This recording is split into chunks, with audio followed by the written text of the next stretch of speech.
Humanity हमारा सबसे important धर्म है। ये बात बिल्कुल सच है कि humanity is the primary motive जो हमें, अगर हम ह्यूमन होके ह्यूमैनिटी नहीं दिखा सकते तो, लेकिन कहीं ना कहीं existence of country, existence of borders are there, नहीं, और उस हिसाब से being an Indian means something to all of Indians, at least I it should tell should you mean here, something. Lippy, one thing, because this pandemic has taught me so many things. Even I was like too much Indian before that, and I also thought that it's all in India. ना इतने सारे लोगों को इस बार मिली हूँ, LinkedIn का शुक्रिया हो या फिर इंस्टा का ही, लोग इसके बारे में कह रहे हैं कि इंस्टा सिर्फ गलत बातें दिखा रहा है, गलत चीज, ऐसा कहाँ है? तुम्हारे जैसे या फिर और जो दोस्त थे कैसे मिलते हमें? इंस्टा के थ्रू ही मिले ना, फेसबुक के थ्रू ही मिले, या फिर लिंक्डइन पे मुझे ऐसे ऐसे दोस्त मिले, मैं क्या बताऊं। Only thing which matters is कि हम दोनों इंसान हैं, और इंसान के लिए क्या होना चाहिए कि हम जितना भी हमारे अंदर है वो हम किसी के पास छोड़ के जाएं। तो उनका ये कहना था कि तुम अपने साथ कुछ भी लेके नहीं जा रहे हो, जैसे मुझे अपनी कविताओं की किताब बेचनी है, ठीक है, तो जरूरी तो नहीं है कि मैं उसमें झूठ बोल के ही बेचूं, उस तरीके से भी बेच रहे हैं लोग, बहुत अच्छे काम कर रहे हैं। तो मार्केटिंग की अगर बात होती है, जैसे गली राइटर्स है, तुम लोग भी काम कर रहे हो ना पब्लिशिंग हाउस में, गली राइटर्स। अब गली राइटर का क्या काम है? गली नाम ही बता रहा है कि कोने कोने से राइटर्स को ढूंढ के लाना है और उनको पब्लिश कराना है। मकसद तो उसका मेन वही समझ में आता है ना। तो अब ये मकसद नाम में ही नजर आ रहा है, तो इसमें गलत पब्लिसिटी क्या है? अब फिर कविता की बात आती है, हर किसी का देखो, वर्ड्सवर्थ किस जमाने में बोल के गए, हमारे से कितने पहले आके गए वो, और कितनी शालीनता से कह के गए कि कविता क्या। वर्ड्सवर्थ को भी छोड़ो ना, चौसर ने जब लिखना शुरू किया कैंटरबरी टेस्ट, उन्होंने कौन सी कविता यूज की है? चौसर ने कौन सी कविता यूज की है कैंटरबरी? वो तो पूरा कहानी है ना, जिसको काव्य की तरीके से लिखने की कोशिश की है। तो हर किसी का अपना सोच होता है, अपनी विचारधारा, और हम बस अपने विचारधारा में रहना चाहते हैं। कभी ऐसा होता है कि मुझे वो नहीं समझना, इसलिए लगता है यही सही है, और इस वजह से ही वो जो तुम कह रहे हो ना कि कंट्रीज हैं, तो वैसे ही आइडेंटिटी है, और आइडेंटिटी में जो कॉन्फ्लिक्ट आते हैं उसका कारण वही है। अभी जैसे मैं और तुम मैच कर रहे हैं, क्यों मैच कर रहे हैं? वाइब्स मैच हो रहे हैं, क्यों मैच हो रहे हैं? Because I am able to connect, though we, मतलब हम बात करें या ना करें, still we are connected at some level. कैसे है वो? क्योंकि जो विचारधारा है कहीं ना कहीं मिलती है। जैसे मान लो कि नितिन का होता बिजनेस माइंडेड कि गली राइटर से ना हम खूब कमाएंगे और सबको उल्लू बनाएंगे, तुम मान जाती? दोनों साथ होते फिर? नहीं। अच्छा, I am welcoming Ram here. Hello. Ram is नमस्ते। also one of the co-authors in Shiro's as well as Tabula Rasa. And finally, Okay. Ram has said yes for a live session, because Ram does not ever say yes for a live session. So welcome आज Ram। आजादी का And दिन था ना। तो तुम अपनी ना से आजादी करके यहाँ पे आ गए। हाँ हाँ हाँ, बस सही बात है वो। Happy independence day Ram. हाँ, same to all of you. Happy independence day. आपको भी। ओके, यू नो नितिन, मेरे लिए नितिन यहाँ है, so you know Nitin Yeah. And you know Anupam. Hi ठीक है। हाय। हमारे लिए भी वैसे ही है। Okay, so we were discussing Ram about nationality, and another point that was added by Anupam, humanity. In a way, how much humanity is necessary for nationality, and how much importance should nationality get alongside with humanity? That is the main question, right? Okay, I'd add.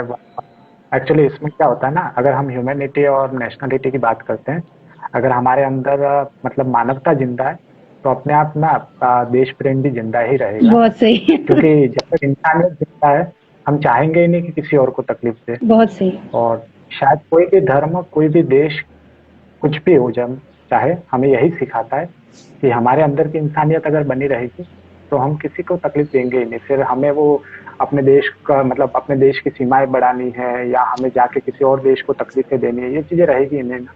बहुत सही। इसमें एक और चीज जोड़ूंगी मैं नितिन, जैसे गांधी जी की बात अभी हुई, तो एक विचारधारा आती है गांधी विचारधारा, और एक विचारधारा आती है भगत सिंह वाली, ठीक है? तो मतलब हिंसा और अहिंसा वाली। तो इसमें फिर आ जाता है कि कौन नेशनल थे, मतलब कौन नेशनलिज्म को ज्यादा शो कर रहे थे? वो गांधी जी थे जिन्होंने अहिंसा से आजादी दिलाई, या फिर वो भगत सिंह वाली विचारधारा थी जिसने उस जुनून के साथ और उस मतलब हम मर मिटेंगे और आजादी दिलाएंगे? वो तो तुलना हो ही नहीं सकती ना, क्योंकि हम दोनों के कंट्रीब्यूशन से मना ही नहीं कर सकते। दोनों का इक्वल मतलब समान समर्पण रहा है देश के लिए। उसके बाद भगत सिंह ने भी जो किया उसमें भी मनाही नहीं है, भले ही अभी जैसे कह रहे हो ना कि इंसानियत की बात, तो वहां आती है। जैसे मैं बार बार एग्जाम्पल दे रही हूँ लिपि की, लिपि कहेगी सही में मारो इसको पकड़ के। अभी मैं लिपि के ऊपर पत्थर मार रही, ठीक है, लिपि ने मुझे पक्का मारो इसको पकड़ के। पत्थर नहीं खाना है मुझे। चुपचाप तो नहीं बैठेगी, अहिंसा का मंत्र लेके कि चलो और मारो तुम, मैं तो साधु संत हूँ। जो लोग लिपि को जानते हैं वो पक्का जानते हैं, वो डेफिनेटली चुप नहीं बैठेगी। सही है ना? नहीं, सही है। एक्चुअली मैंने कहीं पढ़ा था कि आप मुझे 500 रुपये उधार दीजिए और अहिंसा से ना वो निकलवा के बता दीजिए। तो हम 500 रुपये नहीं निकलवा सकते अगर अहिंसा से, तो देश आजाद कराना बहुत दूर की बात है। अगर सच में खून नहीं बहा होता, कहीं इतनी लंबी लड़ाइयाँ नहीं चली होती। और अहिंसा तो शायद गांधी जी के टाइम पे आई थी, उससे पहले हमने 1857 में भी क्रांति ही की थी जी। अहिंसा मतलब होना चाहिए, लेकिन पत्थर का जवाब ईंट से ही देना होगा ना। मतलब ईंट का जवाब पत्थर से भाई बराबर है। ईंट का जवाब पत्थर से पहले था, अभी मतलब वो पहले ईंट फेंकेंगे वो तो बड़े पत्थर की बात कर रहा है, बड़े पत्थर की बात कर रहा है। तो मेरा ये मानना है कि हर जगह अहिंसा काम नहीं होता।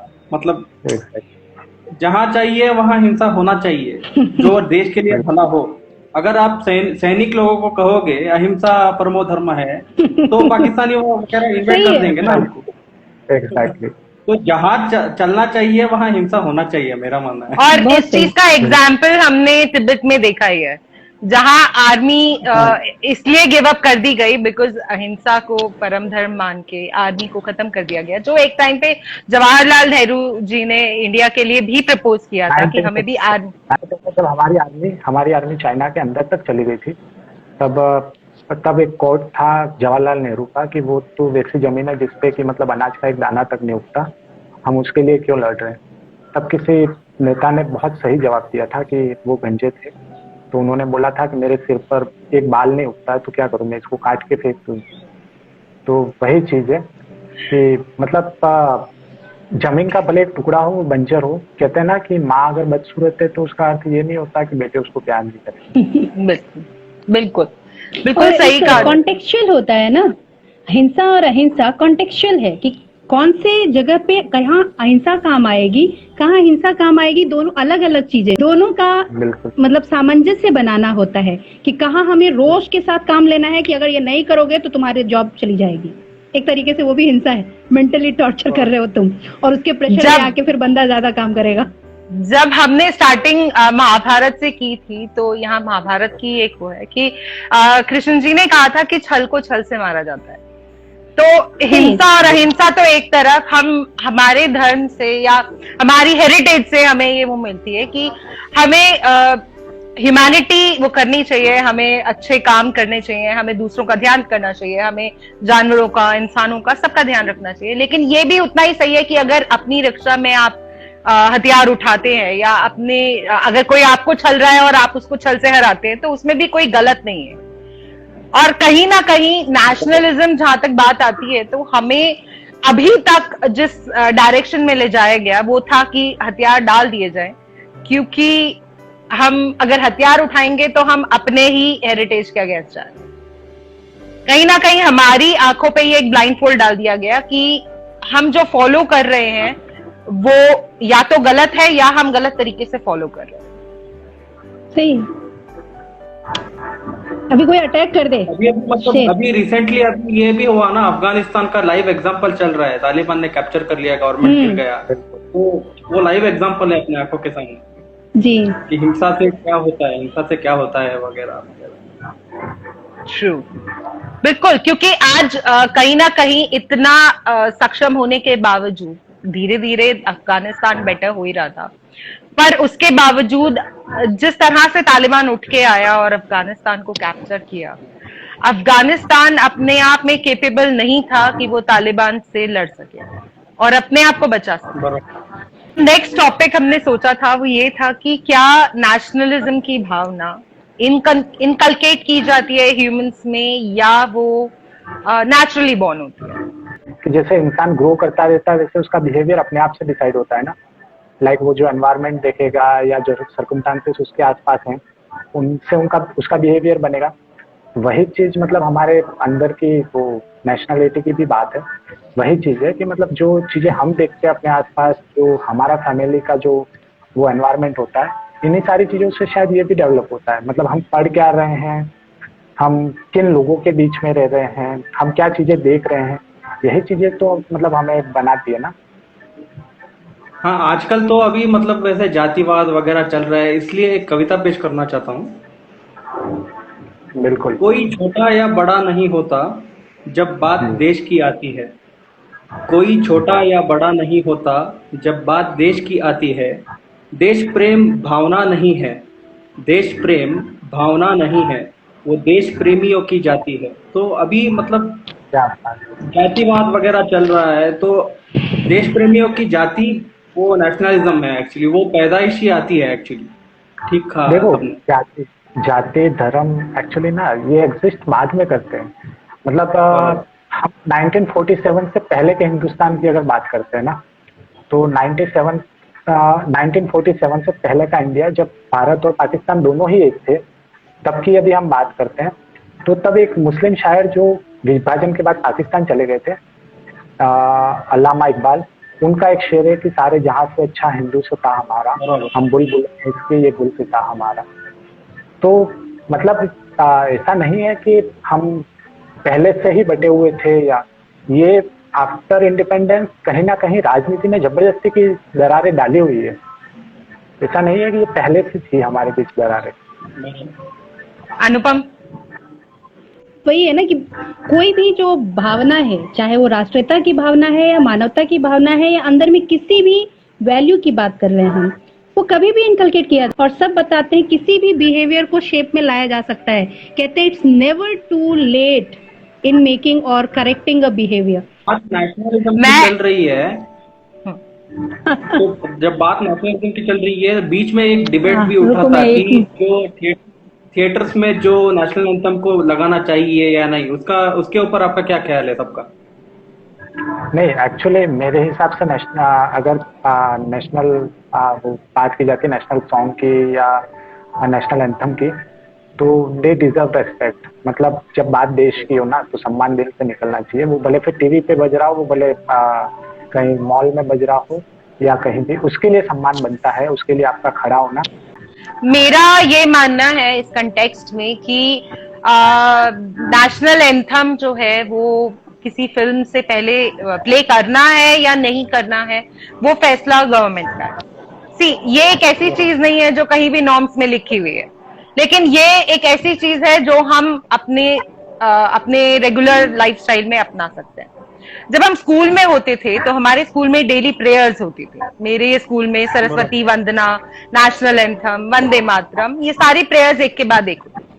तो उसके पीछे अब ये वो है कि मैं आज तक उन प्रेयर्स को नहीं भूली, लेकिन आगे आने वाली जनरेशन में धीरे धीरे जब वो प्रेयर्स बंद कर दी गई, तो वो प्रेयर्स हमारे जो अगली जनरेशन है उनके दिमाग से निकलती चली। तो ये प्रैक्टिस सिर्फ एक सिंपल दिखाने वाली प्रैक्टिस नहीं है, ये बेसिकली एक ऐसी चीज है जिससे आप नेशनलिज्म को इनकलकेट कर सकते हो। और क्योंकि nationalism is behavioural rather than a natural born skill, I believe कि अगर कुछ चीजें होती हैं जो रूल होती है। For example, if you are a guy, you have to use a guy's washroom in a public place.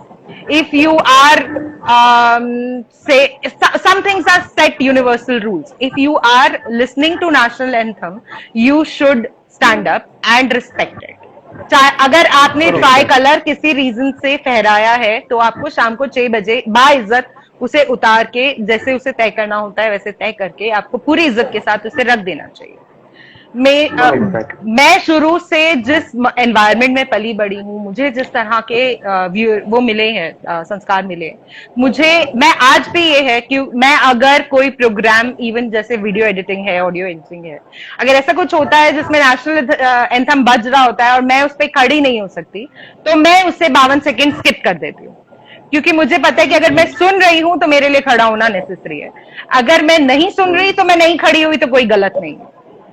तो मुझे ऐसे लगता है कि हमारे ऊपर ये रूल बनाना, हमारे ऊपर जो भी रूल्स बनाए गए थे वो हमारी पर्सनालिटी को शेप करने के लिए बनाए गए थे।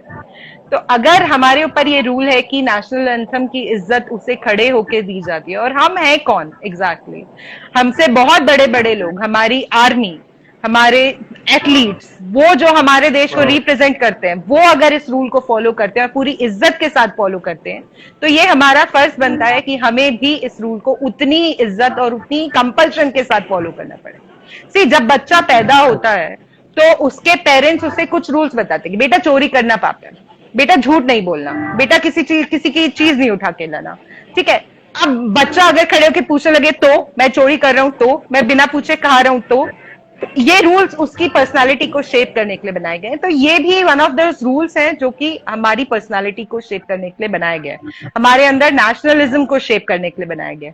नेशनलिज्म मतलब इनबॉर्न होता है कि उसे हैबिचुअल बनाना पड़ता है।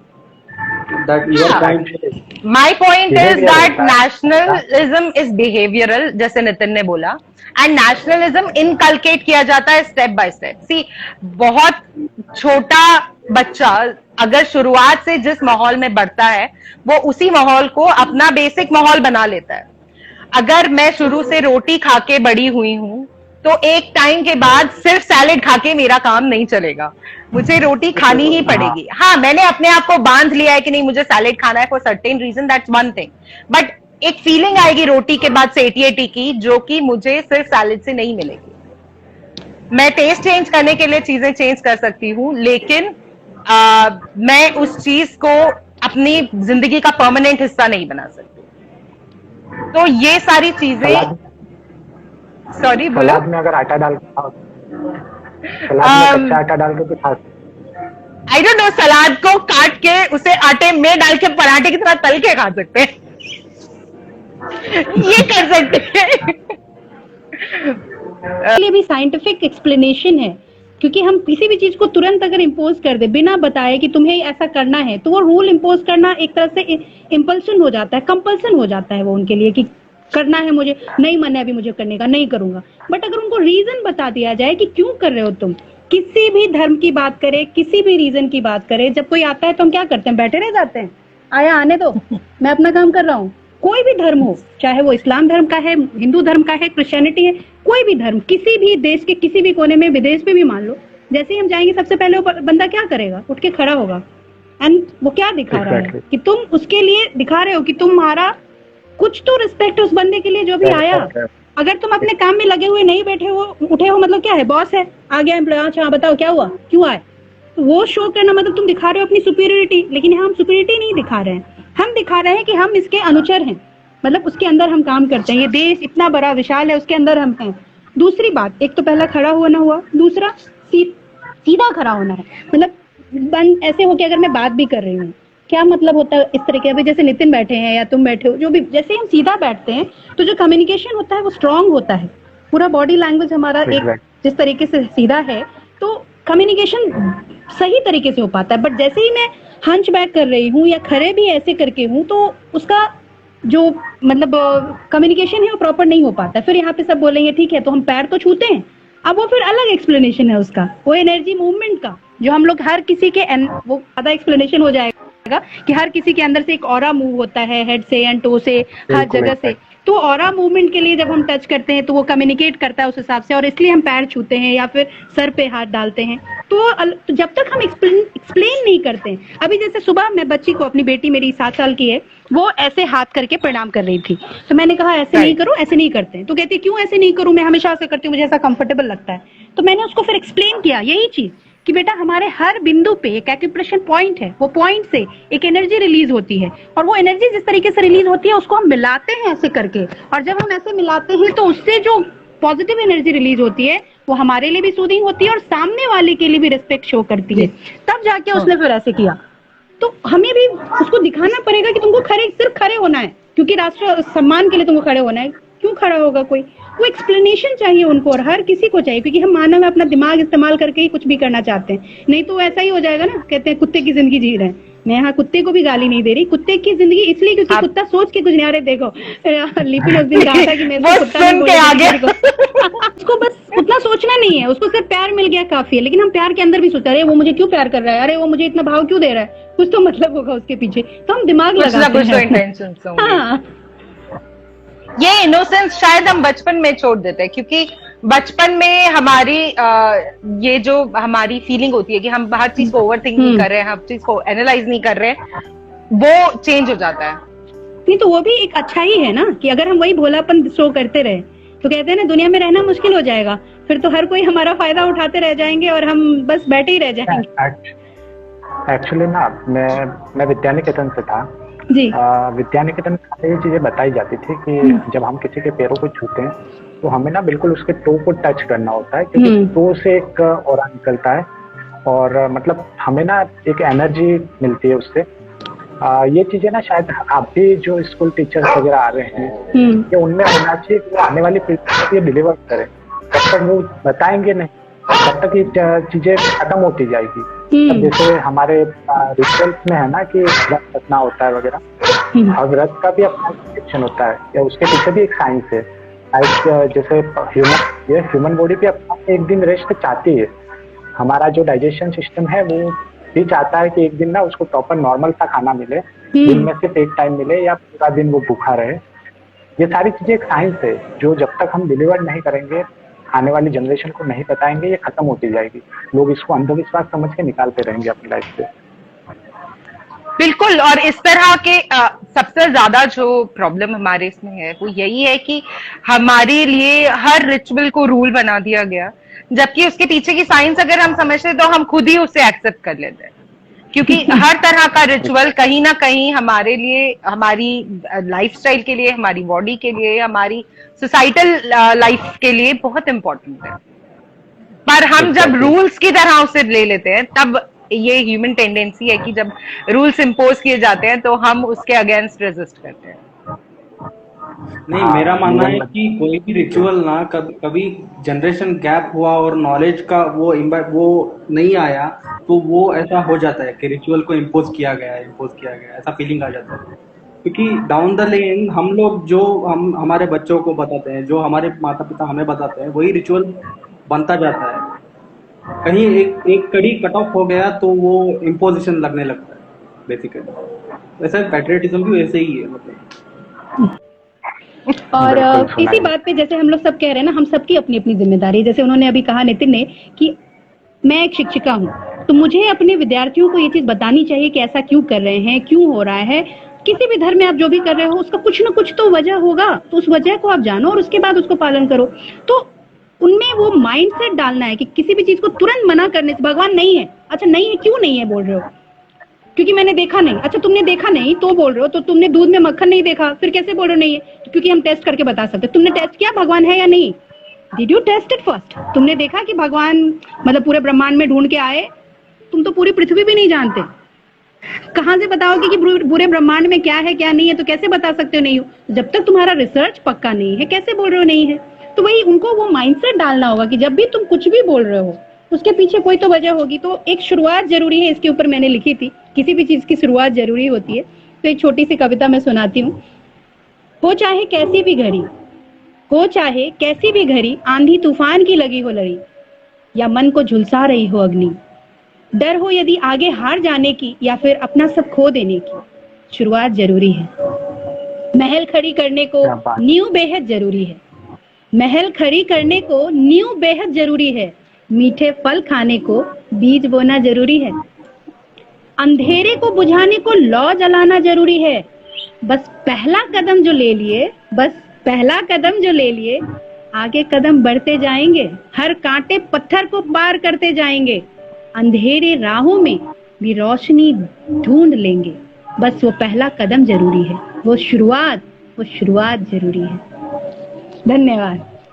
बहुत खूबसूरत पोएम है। और कहीं ना कहीं ये बात बिल्कुल सच है कि साइंस का एग्जाम्पल लेती हूँ कि हम ना स्टैटिक होते हैं, सब लोग अपनी जगह पे रुके हुए होते हैं। और जैसे न्यूटन का फर्स्ट लॉ ऑफ मोशन है कि जब तक हम लोग लिमिटिंग फ्रिक्शन को क्रॉस नहीं करते ना, प्रॉपर वो थ्रेशहोल्ड क्रॉस नहीं करते। हम लोग अपने पहले कदम से ही सबसे ज्यादा डरते हैं। हमें आगे की जर्नी से उतना डर नहीं लगता जितना हमें वो पहला कदम लेने से डर लगता है। और हर डायरेक्शन में, चाहे वो कंट्री के लिए हो, चाहे वो अपने पर्सनल उसके लिए हो, हर चीज के लिए वो पहला कदम बहुत जरूरी होता है। अभी नितिन हमें वो पोएम सुनाने वाला है जो कि नितिन ने नितिन ने अपने पोएट्री सम्मेलन में सुनाई थी। वाह, एक्चुअली पूरी याद नहीं है, मैं उसकी सिर्फ 2 लाइनें सुना दूंगा, उसके बाद कोई भी और बोल देना है ना क्योंकि वो सच में याद नहीं है और फोन के अंदर है, मैं फोन को करूंगा कुछ भी सुना तो हमारे लिए वो पोएम ही हो जाएगा। सीरियसली ऐसे नितिन शब्दों में बहुत धनी है। नितिन के शब्द अपने आप ही पोएट्री बन जाते हैं। हाँ, ये बोलने के लिए मैंने इसको पैसे दिए हुए थे ना तो मैं ठीक है, मैंने इस कविता को एक्चुअली लिखा था वो धुन पे, ए मेरी ज़मीं अफसोस नहीं वाला जो सॉन्ग है उसी धुन पे लिखा था कि मैं अपनी धरती, अपनी मिट्टी, अपने वतन को खत लिखता हूँ, दूर कहीं परदेश से अहले वतन वंदन लिखता हूँ मैं। इसके बाद मैंने कहा था जैसा कि मुझे याद नहीं है तो मैं भूल गया। हाँ, ये पोएम मेरे पास भी थी। ये पोएम एक्चुअली मैं नाम नहीं रिवील करूंगी, हाउएवर हम चारों को नाम पता है, लेकिन क्योंकि ये प्रोजेक्ट अभी डिलेड है तो इसलिए मैं नाम नहीं रिवील करूंगी। बट हमारा जो 15 अगस्त को एक्सपेक्टेड प्रोजेक्ट था जो डिले हो गया है, ये पोएम एक्चुअली उसके लिए लिखी गई थी, उसके लिए सॉन्ग की तरह लिखी गई थी। मैंने एक्चुअली यही तीज त्योहारों पे जिस तरह से सारी चीजें चलती है, हम लोग अपने घर पे हैं, खुशनसीब है। मैंने उन लोगों के लिए जो कि विदेश में है उनके लिए लिखा था कि परदेश में मेरे वतन, परदेश में मेरे वतन, मुझे घर की याद आती है। तीज त्योहारों पर जब थका हारा काम से आता हूँ, होली के दीपों और दीपावली के रंगों की याद, दीपावली के दीपों और होली के रंगों की याद सताती है। परदेश में मेरे वतन, मुझे घर की याद आती है। बहुत सुंदर। गलतियाँ होती है, जाने कितना कुछ सहना पड़ता है, गलती ना भी हो फिर भी कितना कुछ सुनना पड़ता है। सोचता हूँ अपना मुल्क होता तो सबक सिखाता, और कुछ ना सही तो सलीके से 2 बातें ही सुनाता। परायपन के एहसास में आंख भर आती है, परदेश में मेरे वतन, मुझे घर की याद आती है। बहुत खूबसूरत पोएम। ओके, यहाँ पे मेरे पास 2 क्वेश्चंस आए हैं आदर्श _77 2000 की तरफ से। 2 क्वेश्चंस हैं जिनका आंसर आई थिंक एक ही उसमें मिल सकता है। If someone doesn't want to sing national anthem, is it fair और not? And second is, why is it so that everyone born in a particular country has to follow all established rules? ये होता है ना कि आदर्श भाई से ये पूछना कि आपका एक फ्रेंड सर्कल होगा ना, तो क्यों आप फिर ये एक्सपेक्ट क्यों करते हैं कि आपका हर फ्रेंड मतलब आपके लिए लॉयल रहे, या मतलब आप क्यों ये एक्सपेक्ट करते हैं कि आपके फ्रेंड सर्कल में आपको भी रेस्पेक्ट मिले, जब आप ये एक्सपेक्ट करते हैं कि आप अपने देश को रेस्पेक्ट नहीं दे सकते, आप ये सोचते हैं कि आप नेशनल एंथम को रेस्पेक्ट नहीं दे सकते, तो फिर आप ये क्यों एक्सपेक्ट करते हैं कि आपका देश, आपका जो फ्रेंड है वो आपको रेस्पेक्ट दे, या आप जिस फैमिली में आपका छोटा भाई आपको रेस्पेक्ट दे। सॉरी, मतलब मेरी बातें ना कड़वी होती है, लेकिन मैं ना सच को बहुत कड़वा बोलता हूँ और शायद बहुत सही। मैं थोड़ा सा शहद लगा के बोलती हूँ। हम कहाँ पैदा होते हैं ये हमारा फैसला नहीं होता। अब इसे भगवान कह लो या भगवान के कोई और कोलोकियल मीनिंग पे चले जाओ, जेनेटिक्स कह लो, हेरिडिटरी कह लो, कुछ भी कह लो, पर ये हमारे हाथ में नहीं होता कि हम कहाँ पैदा होते हैं। लेकिन हम जहां पैदा होते हैं, हमारा एक घर होता है और हमें उस परिवेश में बड़ा होना होता है, और उस परिवेश में बड़ा होने के कुछ रूल्स होते हैं जो हमसे बिना परमिशन लिए हमारे पेरेंट्स हम पे लगाते हैं, क्योंकि वो ये मानते हैं कि ये रूल्स हमारी पर्सनालिटी को एक अच्छी शेप दे सकते हैं, हमें एक अच्छा इंसान बना सकते हैं। ह्यूमैनिटी भी टेक्निकली एक सेट ऑफ रूल्स है जो हम फॉलो करते हैं। ह्यूमैनिटी इज नॉट कि आप डॉग वीडियोस देखो या रोते हुए लोगों की वीडियो देखो और रोने लग जाओ। ह्यूमैनिटी उसके आगे शुरू होती है कि आगे अब आप क्या करते हैं, वो ह्यूमैनिटी होती है। तो ये सेट ऑफ रूल्स इसलिए नेसेसरी होते हैं ताकि आपको एक शेप दे सके, ये जो रूल्स होते हैं ये बिल्कुल उसी तरह से होते हैं जैसे शहरों में नदियों की बाउंड्री होती है। वो बाउंड्री इसलिए बनाई जाती है ताकि वो नदी विध्वंसक ना होके उस शहर के लिए इंपॉर्टेंट एक अमृत धारा की तरह बने, ताकि वो अपनी बाउंड्री से बाहर निकल के शहर का नुकसान ना करे, बल्कि उस बाउंड्री के अंदर बह के उस शहर को और आगे बढ़ने में हेल्प करे। हाँ, ये बात बिल्कुल सच है कि कुछ रूल्स कभी कभी पुराने हो जाते हैं, कुछ रूल्स के मतलब बदल जाते हैं, कोई कोई बाउंड्री ऐसी होती है जो हमें ज्यादा कंट्रोल करने लगती है, ये बात बिल्कुल सच है। लेकिन इसीलिए टाइम टू टाइम रेवोल्यूशंस होते रहे हैं हमारे देश में। हम लोग ऐसे रूल्स जो रूढ़िवादी होते जा रहे हैं, जो ऑर्थोडॉक्स होते जा रहे हैं, जो पर्टिकुलर सर्कमस्टांस में फिट नहीं बैठते, उनको धीरे धीरे रेवोल्यूशनरी वे में चेंज करते हैं। लेकिन एक ऐसा सवाल कि नेशनल एंथम अगर मैं नहीं गाना चाहूं, इट इज लाइक पैदा होने के बाद मैं मम्मी को नहीं मम्मी बोलना चाहूं।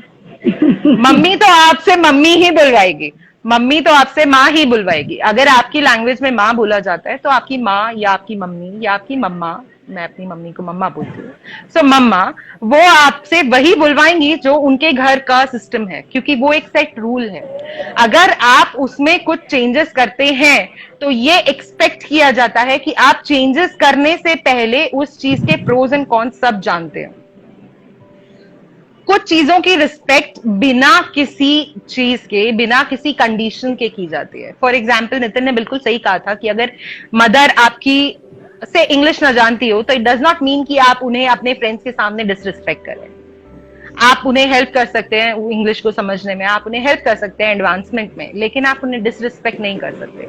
तो कुछ रूल्स बहुत बहुत क्लियर यूनिवर्सल रूल्स होते हैं, जैसे सूरज ईस्ट में उगता है, ये एक यूनिवर्सल ट्रुथ है। ऐसे कुछ रूल्स बहुत यूनिवर्सल होते हैं जिनको मानना इज अ कंपल्शन। और इसी तरह से रूल होता है देश के झंडे का सम्मान करना, देश के एंथम को गाना और पूरे इज्जत और पूरी फीलिंग के साथ गाना। फीलिंग एक ऐसी चीज नहीं है जिसे इनकलकेट किया जा सके बिना किसी उसके, लेकिन इज्जत आप दे सकते हैं। तो आई होप कि हमने अपने माँ को पूछना कि आप मेरी माँ क्यों बने, ऐसा हुआ ना वो सवाल। एग्जैक्टली, आई मीन बचकानी सवाल हुआ वो। अगर आप आज से अमेरिका का नेशनल एंथम गाने लग जाएं तो भी आप अमेरिकन नहीं बन जाएंगे। आप अमेरिकन तब बनेंगे जब आप अमेरिका में जाके रहेंगे और वहां की सिटीजनशिप लेंगे। और अगर हम तो कहते हैं ना कि हम मॉडर्न हो रहे हैं वगैरह, हम ना वेस्टर्न कल्चर की बात करते हैं, तो वेस्टर्न कल्चर में भी इवन वो चीन हो, वो अमेरिका हो या कोई भी देश है, वो लोग भी अपने नेशनल एंथम के लिए उतने ही रेस्पेक्ट के साथ खड़े होते हैं जितने कि हम। जब हम सोसाइटी में रह रहे, कहते हैं ह्यूमंस आर सोशल एनिमल, तभी तो हम एक साथ जुड़े हैं। अभी हम आपस में क्यों बातें कर रहे हैं? अभी मान लो एक रूल नहीं होता, हम क्या एक रूल मेंटेन कर रहे हैं? जब लिपि बोल रही है तो मुझे चुप होकर सुनना है, जब नितिन बोल रहे हैं तो हमें सुनना है।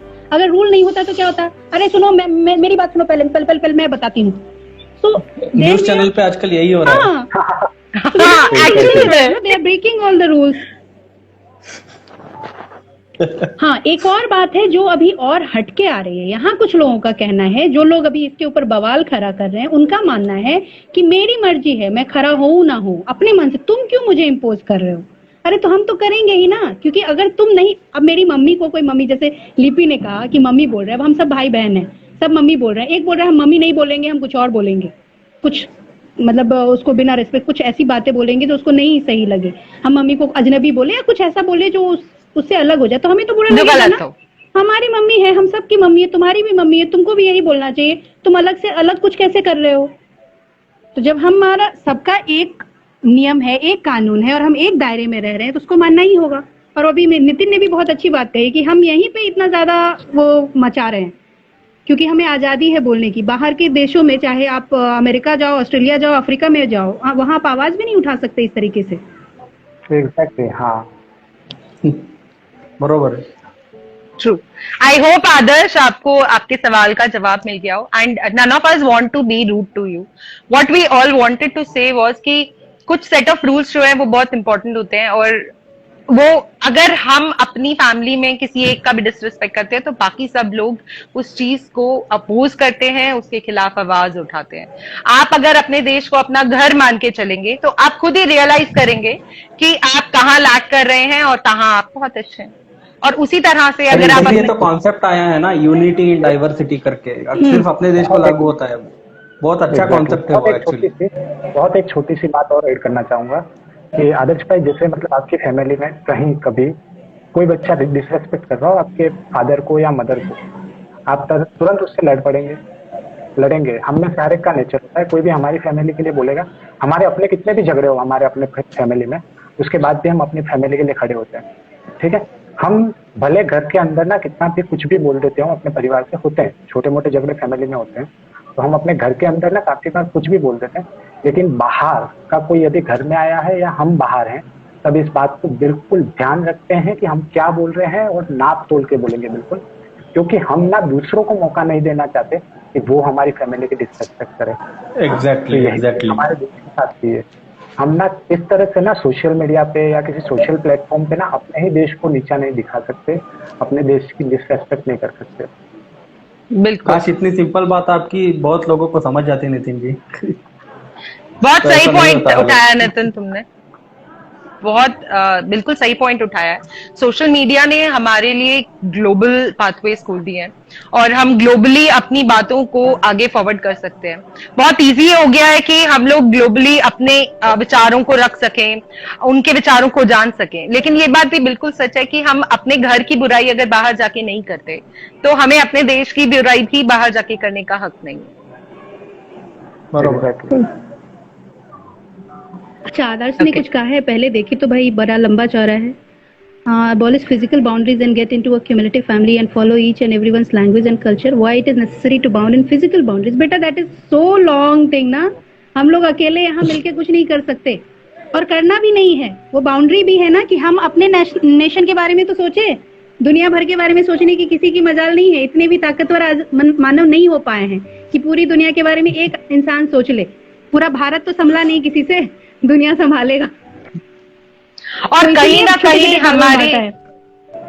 ना कहीं हमारे आइडियल्स, हमारी जो बाउंड्रीज है, हमारी जो नेशनल बाउंड्रीज है, वो हमारी ह्यूमनली बाउंड्रीज नहीं है। हमारी ह्यूमनली बाउंड्रीज बिल्कुल अलग है। When it comes to humanity, हम लोग एज ह्यूमंस एक दूसरे के साथ हैं। सी, लेकिन when it comes to nation, हाँ, वसुधैव कुटुंबकम तो है ना बेटा, कहाँ नहीं। आदर्श मुझे लग रहा है छोटा सा बच्चा है कोई, जो भी हो बेटा, आप मुझे समझ नहीं आ रहा है, लेकिन आप हम लोगों से सही में बहुत जूनियर होगे। तो ये छोटी सी बात जो वसुधैव कुटुंबकम की आप बात कर रहे हो, इसका मतलब क्या होता है कि ये पूरी वसुधा हमारी है। तो सिर्फ आप नहीं, मैं नहीं ये चीज कह रहे हैं, ये बहुत पहले से कहा जा रहा है और हमारे आपके जैसे कई कवि लोग कहते आ रहे हैं। लेकिन वही बताया जा रहा है ना कि जब आप रियलिटी पे आओगे, ये वैल्यू है कि हम सब एक हैं, पर जब आप रियलिटी पे, घर पे, आप बताओ कितने सारे ऐसे घर हैं जिसमें झगड़े नहीं होते हैं, भाई भाई में, भाई बहन में, माँ बाप में। देखो, मैं यहाँ एक पॉइंट मैं ऐड करना चाहती हूँ नितिन यहाँ पे। चलो पहले ओके, वसुधैव कुटुंबकम एक बहुत खूबसूरत हमारे हेरिटेज से लिया हुआ वो है, हमारी संस्कृति का हिस्सा है। लेकिन एक कुटुंब में भी, एक घर में भी अलग अलग कमरे होते हैं।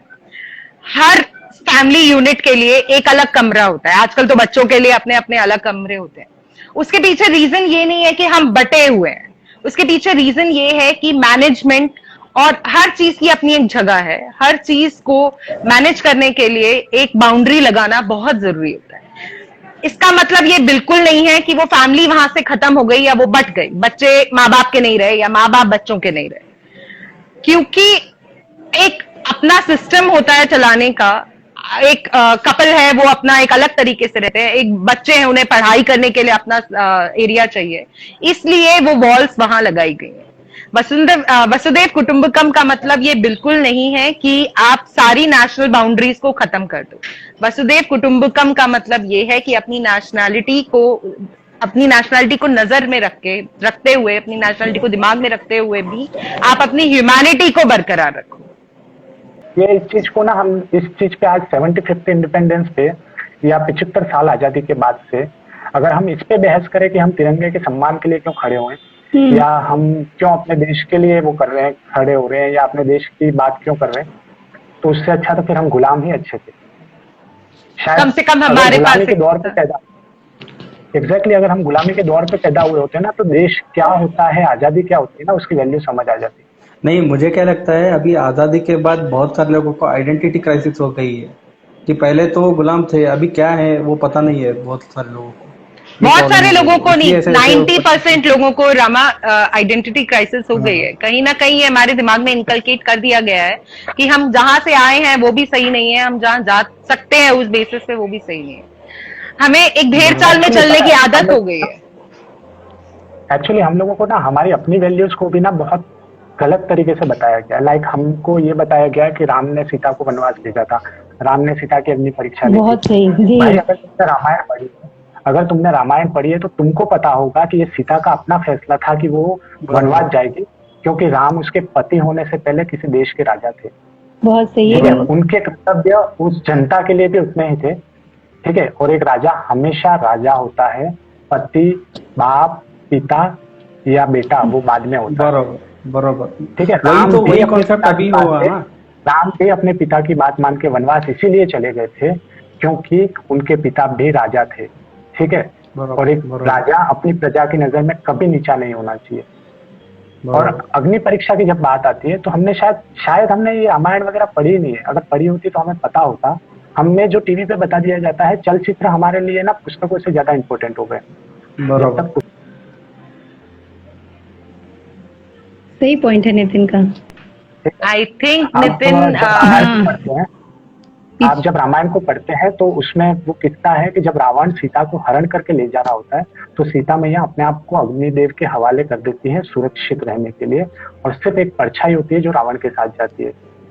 जब वो रिटर्न आ रही होती है, यही रिक्वेस्ट अग्निदेव से वापस करती है, वहां पर अग्निदेव प्रज्वलित होते हैं और सीता मैया उनके अंदर से निकलती है, तो वहां पर वो जो उनकी परछाई थी, उनका प्रतिबिंब था, वो छूट जाता है और अंदर से जो सीता मैया जो राम की थी वो वापस राम के साथ जाती है। बरोबर। आप बहकावे में या बताई हुई चीजों पे मत रहो। व्हाट्सएप ज्ञान या सोशल मीडिया पे जो ज्ञान मिल रहा है उसको लेके मत चलो। मतलब काफी लोग बोलते हैं कि हमें रावण जैसा भाई चाहिए जिसने अपनी बहन के लिए मतलब इतनी बड़ी लड़ाई लड़ ली। मतलब किसी भी गलत के लिए आप किसी लड़की को या किसी औरत को उठा लो, ठीक है, और उसको सही कहते हो कि हाँ ऐसा भाई चाहिए हमको। अगर तुम रावण को अच्छा भाई मानते हो ना, तो फिर इस देश में बलात्कार जायज है। भले मेरी बात बहुत बुरी होगी, बहुत बुरी होगी, लेकिन अगर आपको रावण जैसा भाई चाहिए ना, तो आप इस देश से कभी बलात्कार खत्म कर ही नहीं सकते। वो सिर्फ अपनी बहन के लिए कॉन्सेप्चुअली भी ऐसा है एक्चुअली कि रावण एक्चुअली में बुरा नहीं था, कुछ हालात उसे बुरा बना दिया उसको। नहीं भाई देखो, तो मैं जस्टिफाई नहीं कर रहा हूँ कि रावण अच्छा था, मैं जस्टिफाई नहीं कर रहा हूँ, इसका बिल्कुल ये भी नहीं है, मेरा वो मतलब नहीं है। लेकिन मैं ये कह रहा हूँ कि हर इंसान अच्छा होता है और बुरा होता है, हालात भी काउंट होता है उसके लिए। या ये कहीं जो है ना, द मैन ऑफ उसका एक कोट है, if there is god inside you there is devil too. ठीक है, हैवान और भगवान और शैतान दोनों आपके अंदर है। ठीक है, ये आप पे है कि आप अपनी अच्छाई को बढ़ावा देते हो या अपनी बुराई को अपने पे हावी हो जाने देते हो। बराबर। ये कहना चाहिए कि रावण इंसान मतलब इंसान था या इंसान की योनि में था, और रावण की चॉइसेस गलत थी। रावण ने अपने पूरे जानते बूझते जो चीजें चुनी, जो करने की जो क्रिया चुनी, वो गलत थी। बराबर। ये कोई तो कह रहे हैं डिबेटेबल इश्यूज हैं, पर डिबेट तब होगा ना जब इसमें कुछ मतलब कटाक्ष या फिर क्या बोलते हैं, बीच में काटने वाली बात हो। पर काटने वाली, अगर आप रामायण पढ़ेंगे, असली रामायण, वाल्मीकि रामायण, तो कोई सवाल उठेगा ही नहीं, अपने आप सारे जवाब मिल जाएंगे। ये डिबेटेबल इशू नहीं है। इशू ये है कि सही तरीके से पता होना चाहिए। हम लोग सबको, जैसे नितिन ने बताया, लिपि ने बताया या राम जी बता रहे हैं कि रामायण का गलत रूप हम लोग को दिखाया गया। इवन जो रामचरितमानस है वो भी पूरा रामायण का सही रूप नहीं है। रामचरितमानस सिर्फ तुलसीदास जी की अपनी, जो बोलते हैं ना, अपनी भावनाएं निकली हुई हैं, उन्होंने उसको डाला हुआ है। हाँ, नहीं होता क्या है ना, जो अच्छा होता है उसका डिस्कशन कभी लोग नहीं करते, जो बुरा होता है उसकी पिन पॉइंट करते रहते हैं। अभी देखो राम जी ने अपने पिताजी का ये पालन किया था वचन रखने के लिए, कितना अच्छे थे, इसका डिस्कशन कोई नहीं करता। सही है। रावण ने सीता को उठाया, वो उतना बुरा है, ये डिस्कशन बहुत जोरों से चलता है। मतलब एक्चुअली ना डिस्कशन किस चीजों पे चलते हैं कि कहाँ मेल आ रहा है, कहाँ फीमेल आ रहा है, कहाँ सवर्ण आ रहा है, कहाँ दलित आ रहा है। ठीक है, और हम यहाँ पे बैठ जाते हैं, ठीक है। हमें बराबर हमें जो चीजें काम की है, जहाँ पे मतलब अभी जैसे लिखा है ना कि डिबेटेबल इश्यू है, डिबेट तो तब करेंगे ना जब उसको पढ़ लोगे आप। अब जैसे काफी लोग ना शूद्र जाति पे विवाद करते हैं कि मतलब मनुस्मृति में शूद्र जाति को मतलब ये कास्टिज्म बांट दिया था। एक्चुअल में मैंने जितना मनुस्मृति को पढ़ा है या मैंने जितना जाना है, मनुस्मृति के हिसाब से इंसान के दो जन्म होते हैं। पहला जो वो अपनी माँ की कोख से जन्म लेता है, और दूसरा जब वो शिक्षा जन्म लेता है। शिक्षा जन्म एज इन वो जब पढ़ाई शुरू करता है। तो जब कोई एक जन्म ले रहा है यानी कि वो शूद्र है। एक जन्म से मतलब है वो सिर्फ माँ की कोख से जन्म ले रहा है और एजुकेशन नहीं ले रहा है, मतलब उसका शिक्षा जन्म नहीं हो रहा है, तो ऐसे में वो शूद्र है, ठीक है। यही चीज आज के दौर पे अगर हम आते हैं, हम कास्टिज्म पे नहीं जाते हैं। हम लोग मान लो कि मेरे काफी अपने फ्रेंड ऐसे हैं ना जो कि they belongs to Dalit caste. मैं जन्म लिया, इवन एक छोटे से स्मॉल टाउन से आते हैं, उसके बाद भी आज तक मैंने कहीं फील नहीं किया कि कहीं कोई जातिवाद जैसा सिस्टम है। अच्छा। और जब हम उसी सिस्टम की बात करते हैं, वही सिस्टम आज भी है। मतलब भले हम ना बात कर रहे हैं कि चीजें बदल गई है वगैरह, तो एजुकेशन अगर जिसको मिल रहा है वो एक बेटर पोजीशन पे जा रहा है, बेटर जॉब पे जा रहा है। जिसे नहीं मिल रहा है वो उसी कामों में तो आज भी है। नितिन, यहाँ पे आपने जो बात बताई ना, उस पे एक और मैं परसेप्शन के ऊपर बोलती हूँ। अभी जस्ट मेरी और लिपि की बात हुई, एक और मीटिंग हमारी हुई थी, उसमें हम लोगों ने राष्ट्रीयता के ऊपर, देश प्रेम के ऊपर ही बात की। तो वहाँ एक बात निकल के आई कि एक जो आई थी उसमें सदस्य ने बताया कि अभी भी नाम को लेकर के, कि नाम में अगर आ रहा है कि आप किसी नीची जाति के हो, शेड्यूल कास्ट के हो, तो लोग आपको सोसाइटी से बायकॉट कर देते हैं, आपको खाना आपके साथ नहीं खाते, आपके साथ नहीं जाते। और वहीं आप बता रहे हो कि आप अपने जमाने से, जब आप छोटे थे तब से वैसे, तो यही देखो ना, आप भी तो इसी जमाने में हो, वो भी इसी जमाने में है। तो सब नजरिए का फर्क है, क्या आपको सिखाया जा रहा है? जी है ना।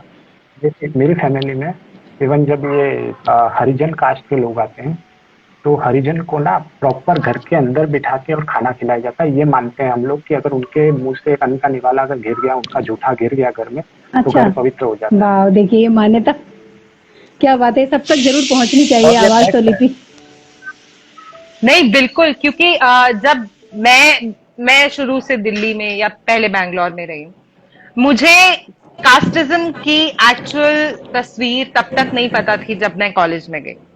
मुझे कॉलेज में मेरी एक फ्रेंड थी जो जिसने मुझसे पूछा कि तुम्हारा सरनेम क्या है, तो मैंने कहा गुप्ता, क्योंकि सीरियसली अगर मैं इसके बारे में एग्जांपल बाद में देती हूँ, तो मैंने बहुत ही क्लियरली बोला गुप्ता। तो उन्होंने मुझसे बोला कि ये गुप्ता क्या होता है, ठीक है। मैं उस चीज को शायद उतने अजीब तरीके से लेती भी नहीं, लेकिन मुझे उसकी टोन चुभ गई।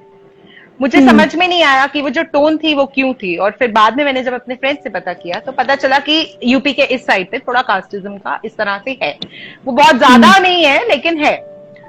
सी अगर एक Tamilian person, not going any wrong veg, अगर एक तमिलियन पर्सन अगर एक साउथ अफ्रीकन पर्सन को बड़े खुश होकर बोलता है यार काला काला काला, doesn't mean that he is wrong, doesn't mean कि वो उसका मजाक उड़ा रहा है। He is just interacting and kind of equating himself, ठीक है, कि उसका स्किन कलर भी डार्क है और उसका स्किन कलर भी डार्क है। वो अपने आप को इक्वेट कर रहा है, वो सामने वाले का मजाक नहीं उड़ा रहा, वो एक रेसिस्ट कमेंट नहीं मार रहा। इसी तरह से कास्टिज्म को कास्टिस्ट लोगों को कास्टिस्ट बनाने का काम बाद में हुआ था। पहले कास्ट जिस तरह से बांटी गई थी, उसका कोई भी कास्ट को नीचा रखना या ऊंचा रखना was not actually a thing. Caste का बंटवारा होता था एजुकेशन लेवल और प्रोफेशन से। हमने या ये कहना चाहिए कि ब्रिटिशर्स ने आके कास्ट के ऊपर ठप्पा लगा दिया कि ये शूद्र है, ये ब्राह्मण है, ये राजपूत है। हमारे यहाँ तो बनियों को भी तलवारें चलानी सिखाई गई हैं, और हमारे यहाँ तो राजपूतों ने भी सारे काम किए हैं, और हमारे यहाँ तो ब्राह्मणों को भी लड़ाई करने की शिक्षा दी गई है। तो ये तो हमारी शिक्षा पे डिपेंड करता था, हम क्या काम करते हैं उस पर डिपेंड करता था कि हम कौन सी कास्ट में हैं। नहीं तो हमारे कास्ट पे कोई ठप्पा नहीं था कि ब्राह्मण का बेटा ब्राह्मण ही है, और चाहे वो उसे वेद का वह भी ना आता हो। वही है ना, जैसे कि एक फैमिली है पॉलिटिशियंस की, फादर प्राइम मिनिस्टर है तो बेटा प्राइम मिनिस्टर होगा ही। ये सिर्फ डिक्टेटरशिप में होता था, ये हमारे उसका हिस्सा नहीं था, क्योंकि इंडिया में कभी डिक्टेटरशिप थी नहीं, हमेशा ऑटोक्रेसी थी। यही चीज जैसे अभी आपने बोली ना कि ब्राह्मण का बेटा मतलब जो मनुस्मृति है, मनुस्मृति के हिसाब से यही है कि यदि आप ब्राह्मण भी हैं, आपने वेद पढ़े हुए बहुत सही, मैं भी यही उसके बाद कहने वाली आपके थी। वचन क्या, आपके जो वचन है मतलब आपकी जो वाणी है उसमें मधुरता नहीं है, तो आप आप किसी को ब्राह्मण नहीं। रेस्पेक्ट नहीं देते हैं, तो आप ब्राह्मण नहीं माने जाएंगे, आप शूद्र माने जाएंगे। तो सही। हमारा कल्चर जो है शुरू से ही सही रहा है, उसे गलत तरीके से बताया गया है। वो एक कहावत है ना, नीम हकीम खतरे जान, तो सब आधा अधूरा जान के उछलने लगते हैं। और एग्जैक्टली क्या, और और ये भी है ना, शायद विद्या ददाति विनयम बोलते हैं कि हाँ। जो एक्चुअली में पूर्णतः ये होता है, नॉलेजेबल होता है, उसको विनय जी अपने आप आ जाता है। जी। पोएम सुनाओ, हम सुनते हैं। हाँ सुनो। चलो। छोड़ो उनकी बातें, छोड़ दिया जिन्होंने तुमको, छोड़ो उनकी बातें, छोड़ दिया जिन्होंने तुमको, दिल में उन्हें क्यों बसाना, तोड़ दिया जिन्होंने तुमको, दिल में उन्हें क्यों बसाना, तोड़ दिया जिन्होंने तुमको, छूटी है जो लहरें अपनी, बोलो कौन बुलाए उनको, अपना तो ये सागर है, सागर में ही रहना तुमको, छोड़ो उनकी बातें, छोड़ दिया जिन्होंने तुमको, टूटे हैं जो दिल के तारे, जोड़ सका है कौन उनको, बाकी है जो दिल में संभालना है उन्हें तुमको, छोड़ो उनकी बातें, छोड़ दिया जिन्होंने तुमको, भुलाओ उनकी यादें, भूल चुके हैं जो तुमको, गुदगुदाती है जो कुछ यादें, समेटना है उन्हें तुमको, गुदगुदाती है जो कुछ यादें, समेटना है उन्हें तुमको, छोड़ो